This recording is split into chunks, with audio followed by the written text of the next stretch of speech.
My name is Jessica Montgomery, and at 29, I never expected to uncover a family conspiracy that would change my life forever.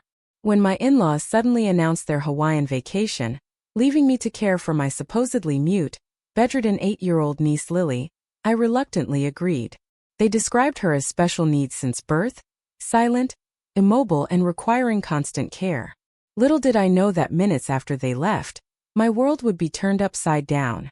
Before I continue this unbelievable story, let me know where you're watching from in the comments. And don't forget to like and subscribe to hear what happened when my in-laws returned. I've always been passionate about education. As an elementary school teacher, I dedicated my life to helping children reach their potential. My classroom was my sanctuary, a place where I felt in control and respected. That feeling vanished whenever I visited my husband's family. Michael and I had been married for 3 years when this incident occurred. He was kind-hearted, smart, and loving. But he had one fatal flaw: conflict avoidance, especially with his family. While I adored my husband, his family was another story entirely. The Montgomerys were old money. Robert Montgomery, my father-in-law, was the epitome of a domineering businessman. He had built his fortune in real estate development and ruled his family with the same iron fist he used in boardrooms. Tall, imposing, and perpetually dressed in tailored suits, he had a way of making you feel small with just a glance. Eleanor Montgomery, my mother-in-law, complemented her husband perfectly. Cold and calculating, she obsessed over appearances and social standing. Her perfectly coiffed blonde hair never moved, much like her frozen facial expressions. She had mastered the art of delivering cutting remarks disguised as compliments. "Jessica dear, that outfit is so brave of you. I could never pull off something so casual at a formal dinner." Then there was Amanda, Michael's older sister and Lily's mother. At 35, she had never held a real job, living off her trust fund and family connections. She had Lily in her 20s with a man she barely knew who conveniently disappeared before the birth. Amanda was beautiful, entitled, and completely irresponsible.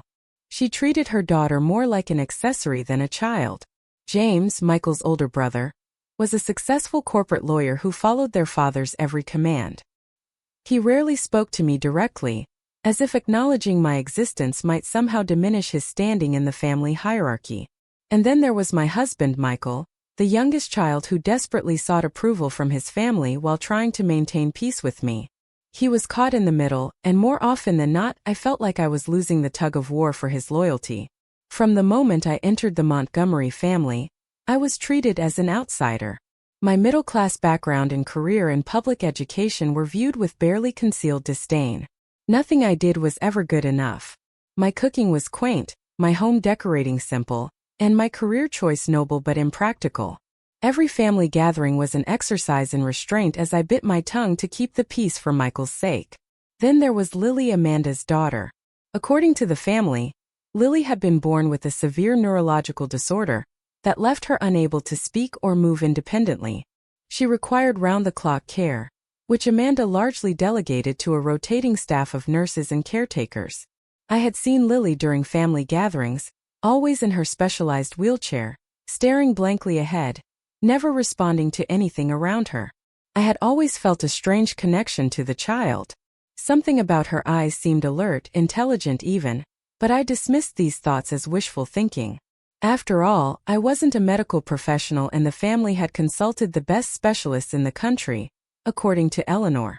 The whole situation with Lily being left in my care started with a phone call 3 days before their departure.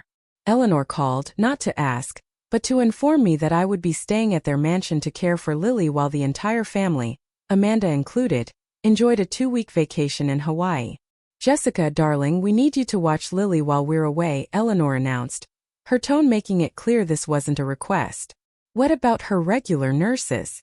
I asked, already knowing I was being manipulated. "Oh, we had to let them go. Such unreliable people. Besides, family should take care of family." Michael already agreed. Of course he did, without consulting me first. When I confronted Michael, he gave me his best apologetic look. "Babe, they really need our help. It's just for 2 weeks and we can stay in the guest suite. It's practically like having our own apartment. What about my job? I can't just abandon my students mid-semester." It's spring break next week and Mom said she'll have Dad call the superintendent for the second week. You know he's a major donor to the school district. And there it was, the Montgomery way. Rules didn't apply to them. Obligations could be rearranged with a phone call and a checkbook. I reluctantly agreed, not because I wanted to, but because refusing would have caused a family rift that Michael wasn't prepared to handle. The day before their departure, we moved into the sprawling Montgomery mansion, and I received a crash course in Lily's care from Amanda. She needs her medication 3 times a day. It's all labeled. Don't miss a dose or she gets difficult, Amanda explained, barely looking at her daughter as she packed her designer bikinis. Difficult how? I asked. Just trust me. Keep her on schedule. She handed me a thick binder. Everything's in here.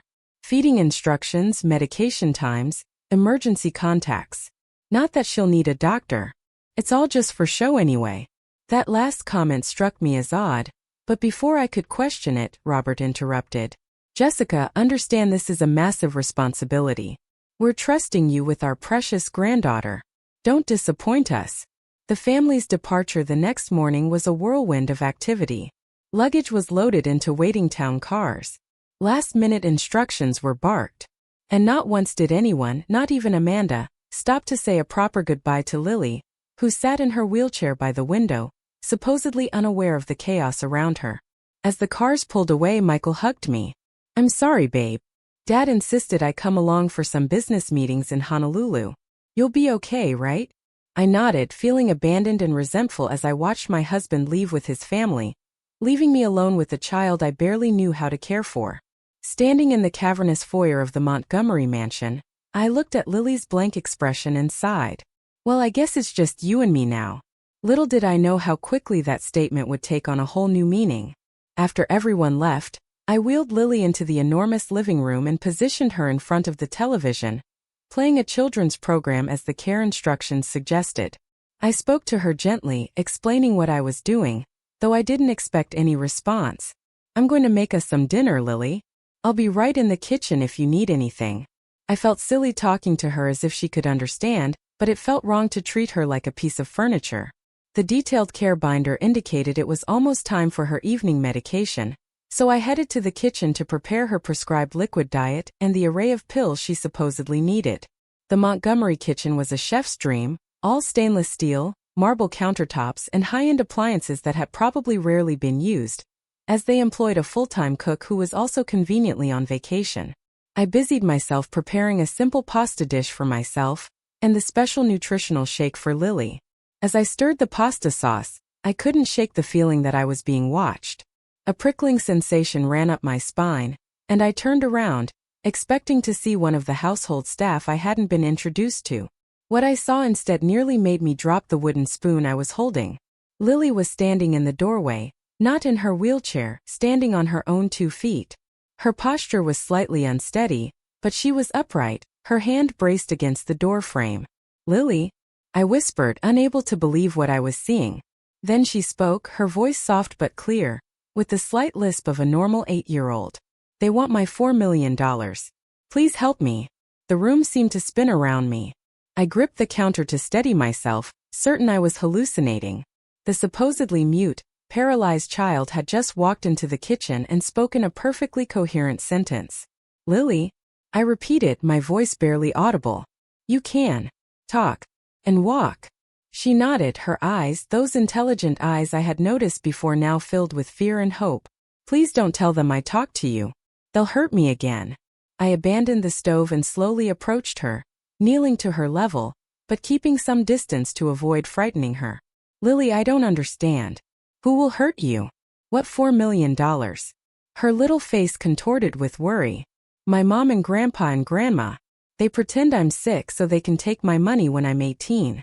My mind raced to make sense of this revelation. How could this be possible? An entire family pretending a child was disabled? Seemed too monstrous to be real. Come sit down, I said gently, guiding her to a kitchen chair. Can you tell me more?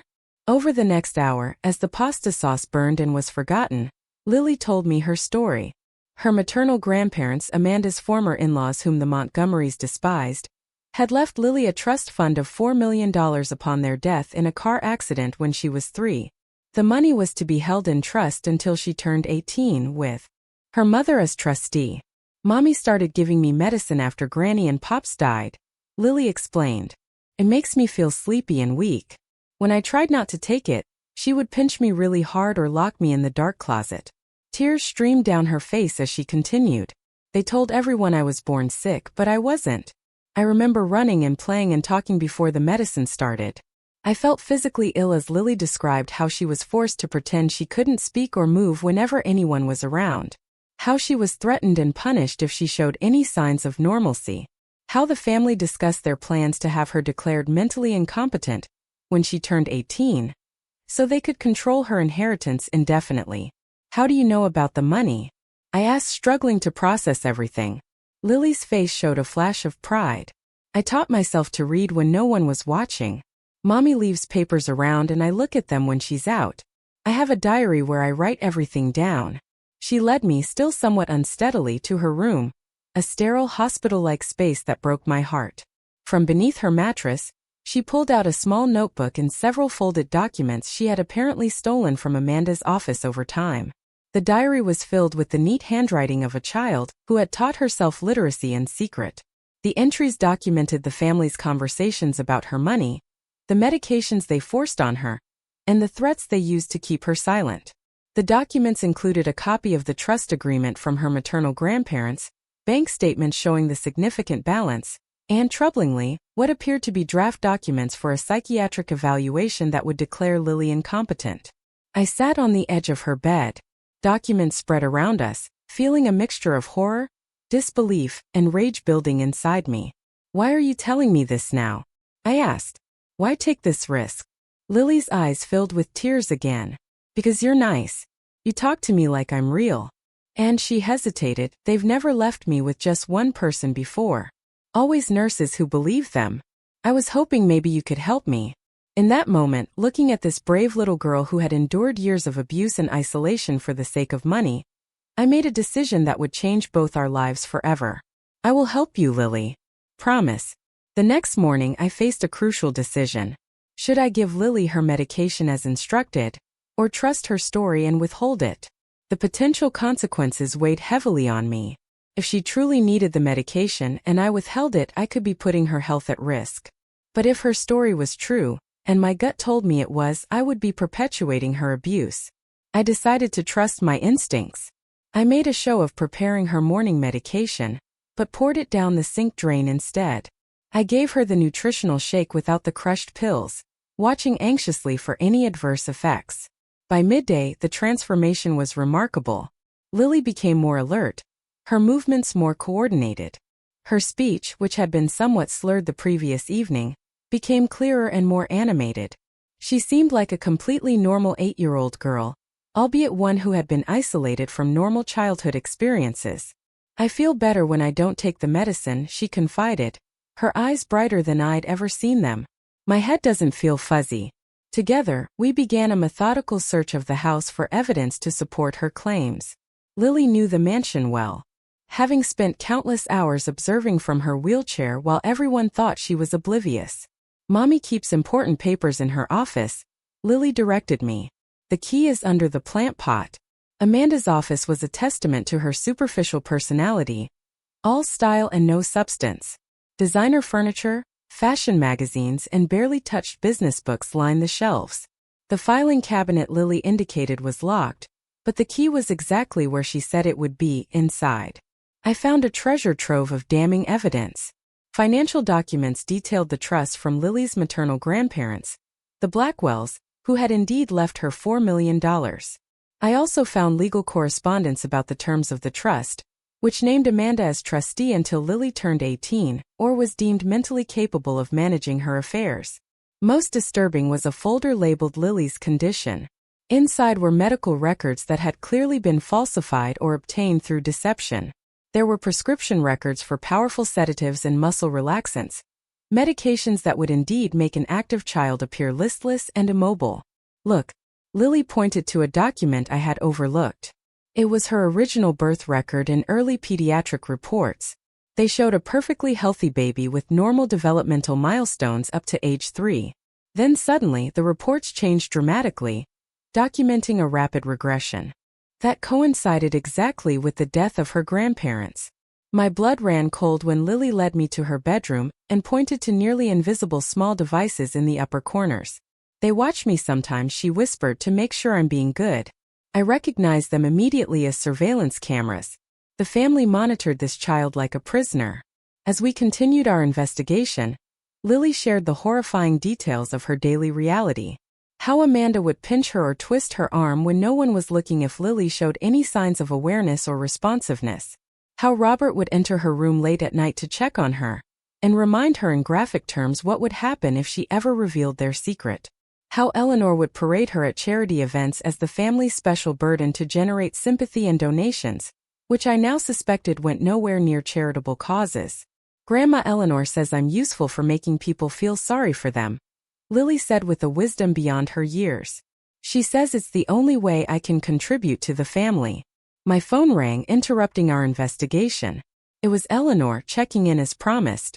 I put on my most pleasant voice, assuring her everything was fine while Lily sat silently beside me, her eyes wide with fear. "Remember, Jessica, consistency is key with Lily's care," Eleanor reminded me. Any deviation from her routine could be problematic. "Of course," I replied, my free hand clenching into a fist. "Everything's going exactly according to schedule." After the call ended, we continued our search. On Amanda's computer, which Lily knew the password to, "It's always her birthday," she explained, we found emails between family members discussing the trust fund, complaints about the burden of maintaining Lily's supposed condition, and most damning of all, plans for having her declared legally incompetent when she turned 18. One email from Robert to Amanda made my stomach turn. "The amendments to the trust are proceeding. Judge Wilson owes me a favor. Once the paperwork is finalized, even if the girl somehow manages to convince someone of her competence, the money remains under family control. Maintain the current protocols until then." We also found legal documents showing recent amendments to the trust that hadn't been approved by the court yet. These amendments would give Amanda continued control over the funds, even if Lily were somehow determined to be competent. In Amanda's bedroom, behind an expensive painting, we discovered a wall safe. Lily didn't know the combination, but I had a hunch. I tried Amanda's birthday, nothing. Then I tried Lily's birth date, and the safe swung open. Inside were more financial documents, jewelry, and a USB drive. When we plugged the drive into Amanda's computer, we found medical records showing that Lily had been completely healthy at birth. There were also videos of Lily as a toddler, running, laughing, and talking, concrete evidence that she had developed normally before her grandparents' death. By evening, I had compiled overwhelming evidence of the Montgomery family's elaborate scheme, but I was still missing one crucial piece of information. Why go to such extreme lengths? For $1 million was certainly a lot of money, but the Montgomerys were already wealthy. There had to be more to the story. The answer came when Lily showed me a hidden compartment in her wheelchair where she had stashed various papers she'd collected over the years. Among them was a letter from her maternal grandfather to Lily to be given to her on her 18th birthday. It had been mistakenly included in some papers Amanda had received after their death. The letter revealed that the $4 million was just the beginning. The Blackwells had been successful oil investors who had sold their company for a fortune. The bulk of their estate, nearly $50 million, was held in a separate trust that would transfer to Lily when she turned 25. But only if she was deemed mentally competent and had control of the initial trust. The Montgomerys hadn't just been after $4 million. They were playing a long game for a fortune more than 10 times that amount. As I tucked Lily into bed that night, in a guest room far from the surveillance cameras, I felt a fierce determination taking root inside me. This brave little girl had endured years of abuse and isolation, and I was now her only hope for freedom. "We're going to fix this, Lily," I promised, smoothing her hair. "You're not alone anymore." The next morning, Lily and I sat at the kitchen table, away from any potential surveillance cameras, planning our next steps. I needed to understand exactly what she wanted. "If you could have anything, Lily, what would it be?" I asked gently. Her answer was immediate and heartbreaking in its simplicity. "I want to go to real school. I want friends. I want to not be afraid all the time." She paused, her small fingers tracing patterns on the table. And I want my mom to love me for real, not just pretend in front of people. The sincerity in her voice nearly broke me. Despite everything her family had done to her, she still longed for their genuine affection. It was a painful reminder that she was, after all, just a child who wanted what every child deserves, love and security. I knew we needed professional help. After ensuring Lily was comfortably settled with a book, she was a voracious reader despite having taught herself. I stepped onto the patio to make a private phone call to my best friend, Lauren Bishop. Lauren was a family lawyer specializing in child advocacy. We had been friends since college, and she was one of the few people I trusted implicitly. I explained the situation as concisely as possible, aware that I was making extraordinary claims. Jesus, Jess. Lauren breathed after I finished. I don't even have words. If what you're saying is true, this is one of the most horrific cases of child abuse and financial exploitation I've ever heard. It's true, Lauren. I've seen the evidence. This little girl has been imprisoned in her own body for 5 years, so her family can steal her inheritance. You need to document everything, Lauren advised. Photos, copies of documents, recordings if possible. But be careful, if they catch you, they could spin this against you. They have resources and connections. She promised to research the legal implications and prepare for potential emergency proceedings, but warned me against confronting the family directly without proper preparation. These people sound dangerous, Jess. They've maintained this deception for years. They won't hesitate to destroy you if you threaten their scheme. After my call with Lauren, I returned to find Lily looking anxious. Are you going to send me back to them?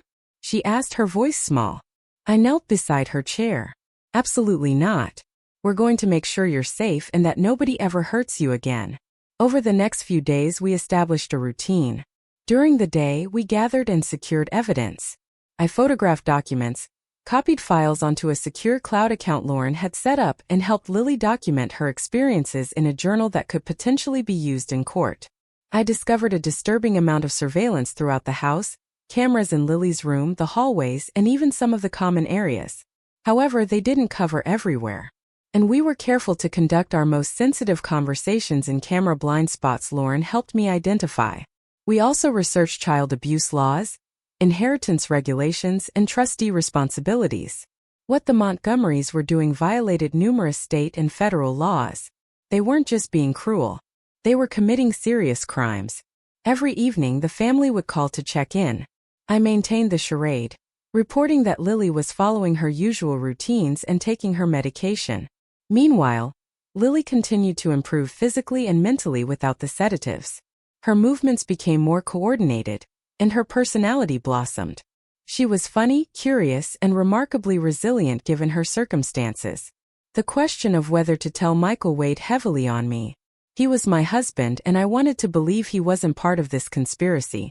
But his blind loyalty to his family made me hesitant to trust him fully.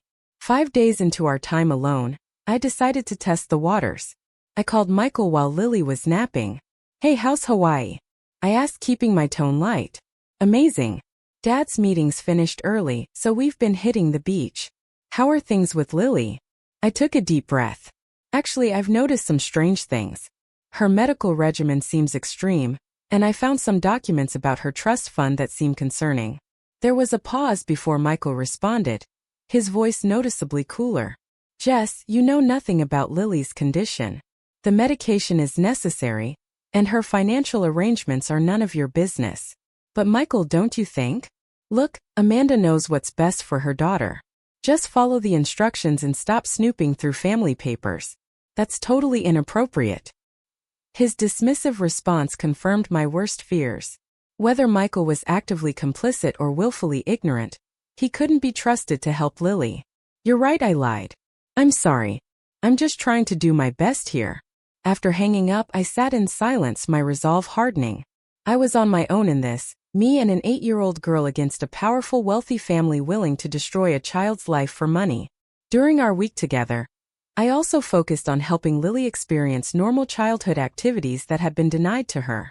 We baked cookies, played board games, and watched movies appropriate for her age, rather than the baby programs her family forced on her. I taught her simple card games and was amazed at how quickly she learned. No one's ever played with me before, she admitted during a game of Go Fish. They just put me in front of the TV. I also worked with Lily on basic self-advocacy skills and prepared her for possible interviews with authorities. We practiced how she might answer questions about her treatment and the deception she had been forced to participate in. Remember, you've done nothing wrong, I emphasized. The adults who were supposed to protect you failed. None of this is your fault. Lauren provided guidance on preparing for the family's return. We secured copies of all evidence in multiple locations, including with Lauren herself. We developed a code phrase Lily could use if she felt unsafe, and I programmed emergency numbers into a small phone I purchased and hid in her room. The night before the family was scheduled to return, Lily and I finalized our preparations.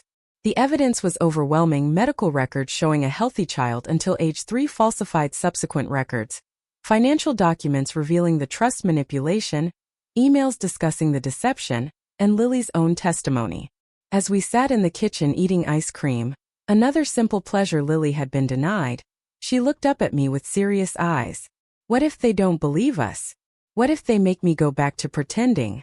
I reached across the table and squeezed her hand. That's not going to happen. Too many people know the truth now. You're not alone anymore. What I didn't tell her was my fear that the Montgomerys' wealth and connections might still prevail. That justice wasn't always served, especially when facing opponents with unlimited resources. But I was determined to fight with everything I had. Tomorrow will be hard, I warned gently. But remember how brave you've been all these years. Just a little longer and then you'll be free. As I tucked her into bed, Lily wrapped her arms around my neck in a tight hug. Thank you for believing me, she whispered. I held her close, my heart breaking for all the years of affection she had been denied. Always, I promised. Now get some sleep. Tomorrow is a big day.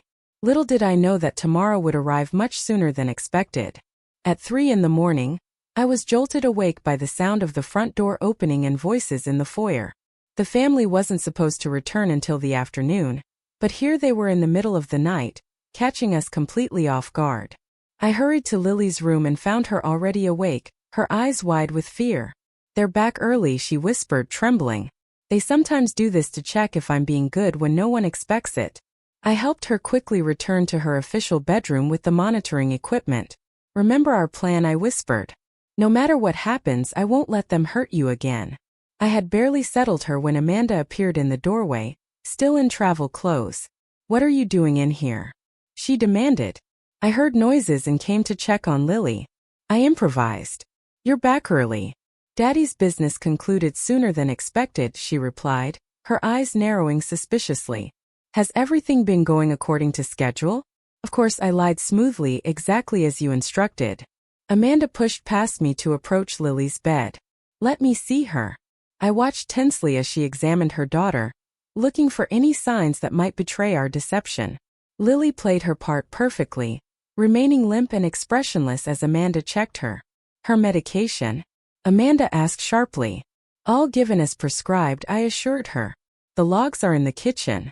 Amanda seemed satisfied for the moment and left to join the rest of the family downstairs. I squeezed Lily's hand reassuringly before following. In the living room, the entire Montgomery clan was assembled despite the early hour. Robert and Eleanor sat regally on the sofa while James paced by the fireplace. Michael stood awkwardly near the entrance, avoiding my eyes. Jessica, Robert acknowledged me coldly. I trust everything has been satisfactory in our absence. Yes, I replied simply, deciding to let them reveal their hand first. Eleanor studied me with calculating eyes. Curious. Amanda checked the medication supply before we left. It seems several doses are unaccounted for. My heart raced, but I kept my expression neutral. I followed the instructions precisely. Perhaps there was a miscount before you left. Perhaps Eleanor conceded, though her tone suggested she believed nothing of the sort. An uncomfortable silence fell over the room until it was broken by a sound that caused everyone to freeze, footsteps on the stairs. All heads turned as Lily appeared in the doorway, standing perfectly straight, fully dressed and very much alert. Hello, Mommy, she said clearly. Hello, Grandma and Grandpa. I'm feeling much better now. The room erupted into chaos. Amanda lunged toward Lily with a strangled cry. James cursed loudly and Eleanor pressed a hand to her chest in theatrical shock. Robert's face turned an alarming shade of red as he rounded on me. "What have you done?" he thundered. I moved quickly to stand between him and Lily. "I've done nothing except stop drugging an innocent child." Amanda grabbed Lily's arm roughly. "She needs her medication right now. She's having some kind of episode." "No," Lily cried, pulling away with a strength that surprised everyone. "I won't take it anymore. I know what you're doing. I know about my money." The room fell silent again. This stunned hush even more profound than the first. "Jessica," Amanda said with forced calm, "my daughter is severely disabled and delusional. She needs immediate medical attention." "She's neither disabled nor delusional," I countered. "She's been pretending for years because you threatened and abused her." "I know everything, Amanda, about the trust fund, about the medications, about the surveillance, all of it." Robert stepped forward, his imposing frame towering over me. "You have no idea what you're talking about. This is a family matter that you have grossly misinterpreted." "I've misinterpreted nothing," I replied, standing my ground. "I've seen the documents, the emails, the videos of Lily as a healthy toddler before her grandparents died and left her millions." Eleanor attempted a different approach, her voice honey-sweet. "Jessica dear, you've been under tremendous stress, caring for a special needs child. It's understandable that you might be confused. Why don't you and Michael go home and rest while we handle Lily's care?" Michael finally spoke up, his voice uncertain. "Jess, maybe Mom's right. This is a lot. Let's go home and talk." "There's nothing to discuss, Michael. Your family has been abusing Lily for years, and I won't walk away and let it continue." Amanda suddenly changed tactics, her face contorting with rage. "You bitch. You've been snooping through my private papers. You have no right." She lunged for Lily again, this time with a prescription bottle she pulled from her purse. "You're taking your medicine right now, young lady." I intercepted her, blocking her path to Lily. "Don't touch her." Robert grabbed my arm painfully. "This is criminal trespassing and interference with the child's medical care. I'm calling the police." "Please do," I replied calmly. "I'm sure they'll be very interested in the evidence I've gathered." "Evidence?" James scoffed. "What evidence could you possibly have against our word? We're the Montgomerys. You're nobody. I have copies of all the financial documents showing how you've been manipulating Lily's trust. I have the falsified medical records. I have the emails where you discuss your plans to have her declared incompetent when she turns 18, so you can keep control of her inheritance." With each item I listed, I watched their faces grow paler. "Most importantly," I continued, "I have Lily herself. A perfectly healthy, intelligent 8-year-old who can testify to years of abuse and medical neglect." Amanda's expression turned vicious. "No one will believe her. She's been diagnosed with severe cognitive impairment since she was 3. Diagnosed by doctors your father paid off." I countered. "The truth will come out." Robert stepped closer, his voice dropping to a threatening whisper. "You have no idea who you're dealing with. I can destroy you, your career, your reputation. One phone call and you'll never teach again." Michael finally seemed to grasp the gravity of the situation. "Dad, what are you talking about? What's going on here?" Before Robert could respond, Amanda made another grab for Lily, this time succeeding in catching her arm. She tried to force a pill into Lily's mouth. "Take it," she hissed. "Take it now or you'll regret it." Lily struggled, crying out in pain as Amanda twisted her arm. "No, let me go." Something in me snapped. I shoved Amanda away from Lily with more force than I intended, sending her stumbling back against an antique table. "Don't you dare touch her," I shouted. Robert moved toward me with undisguised menace. "That's assault. James, call the police. We'll have her arrested." "I wouldn't do that if I were you," I said, pulling out my phone. "Because the police and Child Protective Services have already been contacted." The atmosphere in the room shifted instantly. Robert froze mid-step, his face a mask of calculation. "You're bluffing," he said, but uncertainty had crept into his voice. "Am I?" I held up my phone, showing them the call history. "My friend Lauren Bishop, perhaps you've heard of her? She's one of the top family lawyers in the state. She's been documenting everything we've discovered." Eleanor's perfectly maintained composure began to crack. "Robert, perhaps we should discuss this privately." Before he could respond, the doorbell rang, its chime echoing through the tense silence of the room. James moved to the window and cursed. "There's a police car in the driveway." The color drained from Robert's face. "Nobody say a word. I'll handle this." But when he opened the door, it wasn't just the police. Lauren stood there with two officers and a woman I recognized as a CPS caseworker. Lauren had delivered exactly as promised. "Mr. Montgomery." Lauren greeted him professionally. "I'm Lauren Bishop, attorney at law. I believe you've been expecting us." Robert attempted to regain control of the situation. "There's been a misunderstanding. My daughter-in-law has been interfering with my granddaughter's medical care. The child is severely disabled and needs immediate attention." Lauren remained unfazed. "That's not what the evidence suggests, Mr. Montgomery.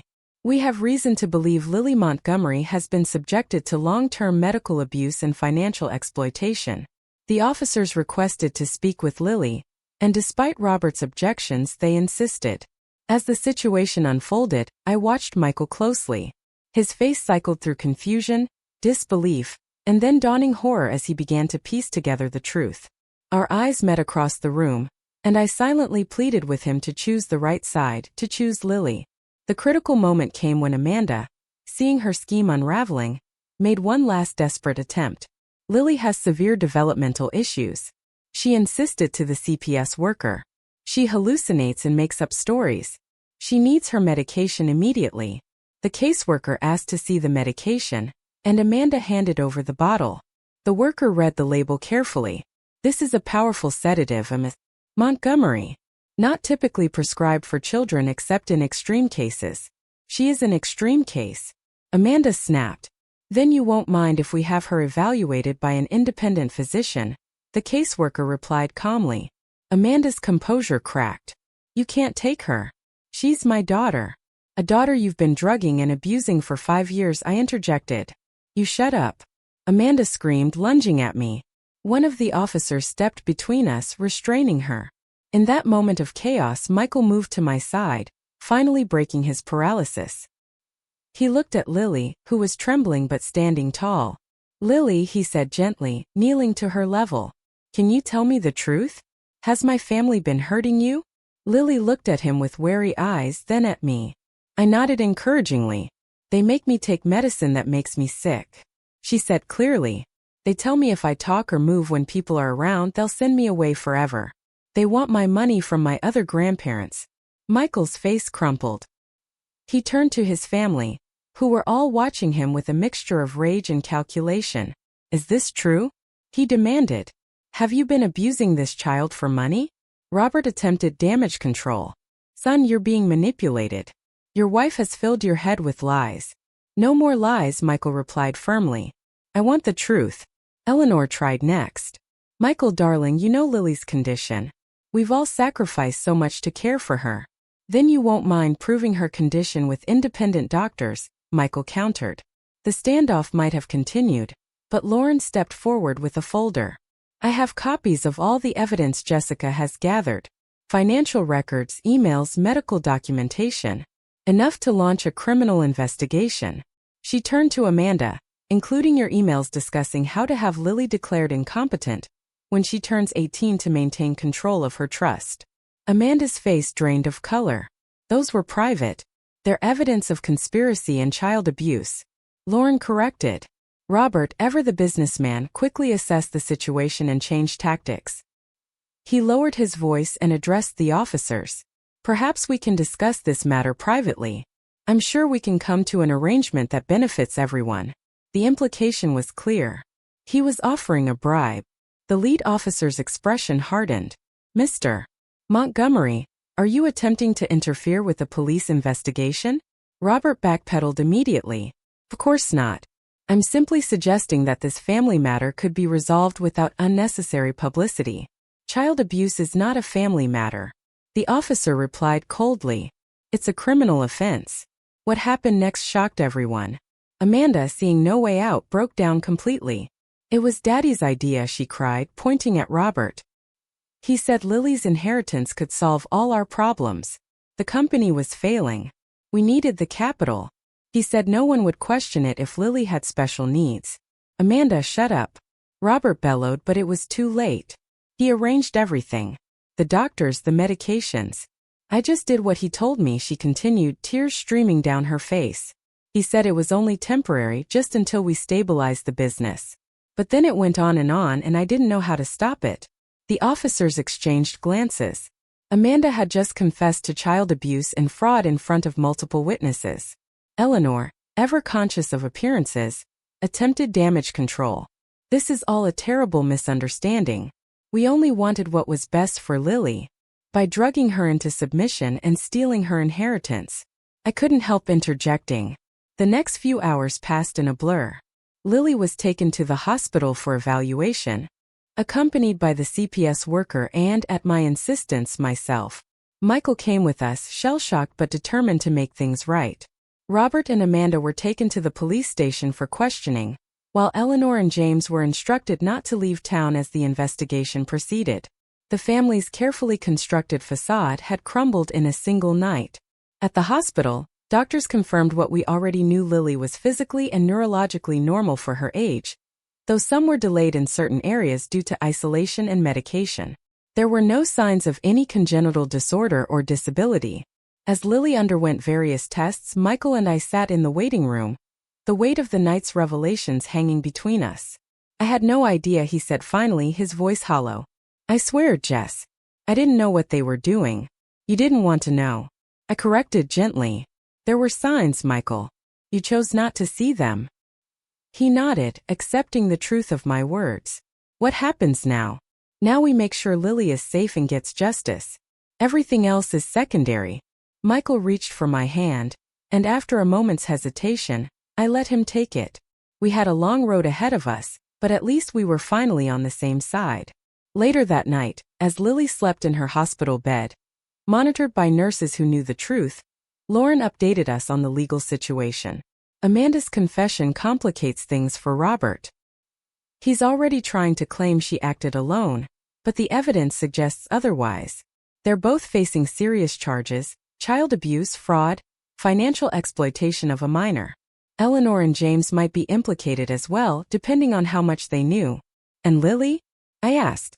The only question that really mattered. The court will appoint a guardian ad litem to represent her interests. Given the circumstances, they'll want to place her with family. But obviously not with Amanda or the elder Montgomerys. Michael and I exchanged glances. We could take her, he said quietly, if she wants that. It wasn't a simple solution. Michael was still processing his family's betrayal, and our marriage had been dealt a serious blow by his initial reaction. But it was a start. A commitment to putting Lily's needs first. One step at a time, Lauren advised. The important thing is that she's safe now. You did that, Jessica. You saved her. As I looked through the doorway at the sleeping child who had shown such incredible courage, I felt a mixture of relief and resolve. The confrontation had been won, but the battle for Lily's future was just beginning. 3 months after that fateful night, I sat in a sunlit courtroom watching as the judge finalized our temporary guardianship of Lily. The last quarter year had been a whirlwind of legal proceedings, therapy appointments, and adjustments to our new family structure. The Montgomery family had imploded spectacularly. Robert and Amanda had both been charged with multiple felonies, including child abuse, fraud, and financial exploitation. Robert's attempt to buy his way out of trouble had backfired when he tried to bribe a detective, adding witness tampering to his growing list of charges. Amanda, continuing her strategy of self-preservation, had agreed to testify against her father in exchange for a plea deal. She still faced significant jail time, but less than she might have otherwise. In her more lucid moments, she expressed remorse for her treatment of Lily, though it was difficult to determine whether her regret was genuine or calculated. Eleanor had avoided criminal charges due to insufficient evidence of direct involvement, but she had been named in civil suits regarding the mismanagement of Lily's trust. Her reputation in high society, the thing she valued above all else, was in tatters. The charitable organization she had once chaired quietly asked her to resign. James had managed to distance himself legally from the worst of the scandal, claiming ignorance of the full extent of the scheme, but his career had suffered nonetheless, with his law firm placing him on indefinite leave pending the outcome of bar association inquiries. As for Michael and me, we had embarked on intensive marriage counseling. His failure to believe me initially had created a rift that wouldn't heal overnight, but his unwavering support of Lily since the truth emerged had given us a foundation to rebuild upon. He had cut financial ties with his family and was starting his own consulting business, determined to make his own way without the Montgomery fortune or connections. The most remarkable transformation, however, had been Lily's. Free from medication and fear, she had blossomed like a flower finally given sunlight and water. Her physical strength had returned quickly, and though she had educational gaps to fill, her intelligence and curiosity made her a quick study. The court had appointed a respected financial manager as the new trustee for Lily's inheritance, with strict oversight. Provisions. The trust would provide for her education and care while protecting the principal until she came of age. The existence of the larger inheritance waiting at 25 had been confirmed, securing her long-term future. Therapy was helping Lily process her years of trauma, though the road to full emotional recovery would be long. Some nights she still woke with nightmares, calling out in fear that her mother or grandfather was coming to punish her for speaking. On those nights I would sit with her, reassuring her that she was safe, that no one would hurt her again.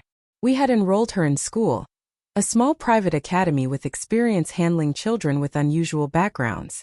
After initial adjustment difficulties, she had begun to make friends and participate in normal childhood activities. Her first sleepover had been a milestone celebrated with ice cream and a movie marathon. As the judge signed the final guardianship papers, Lily squeezed my hand, her face shining with hope. "It's official now," she whispered. "It's official," I confirmed. "You're staying with us." Outside the courtroom, Lauren met us with a smile. "Congratulations. The hard part is over." "Is it ever really over?" I asked quietly, thinking of the years of healing still ahead. "The worst is," she assured me, "you gave her a future, Jess. Not many people would have had the courage to do what you did." Inspired by our experience, Lauren and I had established a foundation to help identify and support other children in similar situations, victims of medical child abuse and financial exploitation. It was in its infancy, but we had already connected with families across the country whose stories echoed Lily's in disturbing ways. That evening we celebrated with a small party at our new home, a modest house we had purchased in a family-friendly neighborhood, far from the Montgomery mansion with its painful memories. Michael grilled burgers while Lily played in the backyard with two friends from school, their laughter a healing balm after so much silence and pain. As I watched her run and jump, her face alight with joy, I thought about how close she had come to losing her childhood entirely, how easily her story could have had a different ending if she hadn't found the courage to trust me that night in the kitchen. The next morning was another milestone, Lily's first day at my school. I had returned to teaching, and though we had initially considered different schools to give her independence, Lily had insisted she wanted to be where I was. "Ready for your first day?" I asked as I helped her adjust her backpack. She nodded, nervous but excited.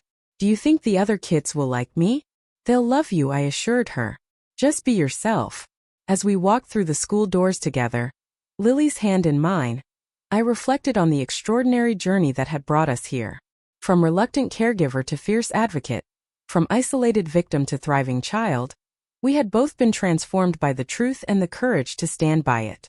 That night, after Lily had gone to bed, exhausted but happy after her successful first day, Michael and I sat on the porch swing, talking quietly about the future. "She asked me today if she could call us Mom and Dad," Michael said, his voice thick with emotion. "What did you tell her?" "That she could call us whatever makes her comfortable. That family isn't always about blood." I rested my head on his shoulder, feeling a sense of peace that had been absent for months. "We're going to be okay, aren't we? All of us." "Better than okay," he promised. "We're going to be the family she deserves." The road ahead wouldn't be easy. There would be more court dates, therapy sessions, and inevitable challenges as Lily continued to process her trauma. But watching her grow stronger each day, witnessing her reclaim the childhood that had been stolen from her, made every difficulty worthwhile. The most profound lesson I had learned through all of this was about the courage it takes to protect those who cannot protect themselves. Sometimes standing up for what's right means standing alone against powerful forces. Sometimes it means risking everything you have for someone who has nothing. But in that risk comes the greatest reward, The knowledge that you've changed a life forever, that you've helped rewrite a story that was heading toward tragedy into one of triumph and hope. What would you have done in my situation? Would you have had the courage to stand up against a powerful family to protect a child you barely knew? Leave a comment below and let me know your thoughts. Don't forget to like, subscribe, and share this video if Lily's story touched your heart. Your support helps us reach others who might be facing similar struggles. Thank you for listening, and remember, sometimes the most important voice is the quietest one in the room.